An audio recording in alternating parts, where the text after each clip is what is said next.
Itwetwe ngomhlangano obizwe SABC Okhosini FM. Nginibingelele phinde futhi nginamukele kuyona channel ehamba phambili Radio Inc. Ezelami igama ngivezeko untuthu ngakhumalo bathila sibona amakomenti. Ngalo kwethu-ke mangabe usemusha kuleli khasi zophinde ngicela nje ukuthi wasubscribe, ungakhohlwa ukukhomenta nokuleka nokushare okuyikhona okukhulu kunakho konke. Amaphapha phezulu kubasebenzi bokhozi FM kulandela ukubizwa kwabo umhlangano noyisigubhukani izikhulu ze-SABC ngolesithathu ekuseni, lapho kuthiwa-ke uzokwenziwa khona isimemezelo esikhulu. Umhlangano uzobe se-SABC eThekwini, lapho kulindeleke ukuthi-ke izikhulu zizifikele zona mathupha. Kuthiwa-ke isimemo somhlangano esithunyelwe ngolesibili emini, kwathiwa wonke umuntu akabe khona siqu sakhe.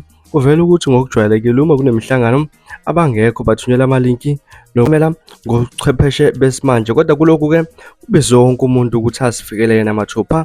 Abasebenzi bakhuluma nesoleze bathi abazi ukuthi umhlangano ngowani, kodwa abanye beze kuthiwa-ke kunebhomu elikhulu elizodedela. Abanye abasebenzi-ke bathe ibhomu lithinta isinye isikhulu somsakazo, kubika ukuthi-ke sibonakale sikhala ngolwesibili futhi siqoqa nehhovisi laso. Ngaze ukuthi sinjalo ezihamba phambili la kuthinta khona umhlangano we-SABC ozobanjelwa Okhosini FM, la khona kumenye wonke umuntu ongumsebenzi waseKhosini FM ukuthi-ke asifikele yena mathupha.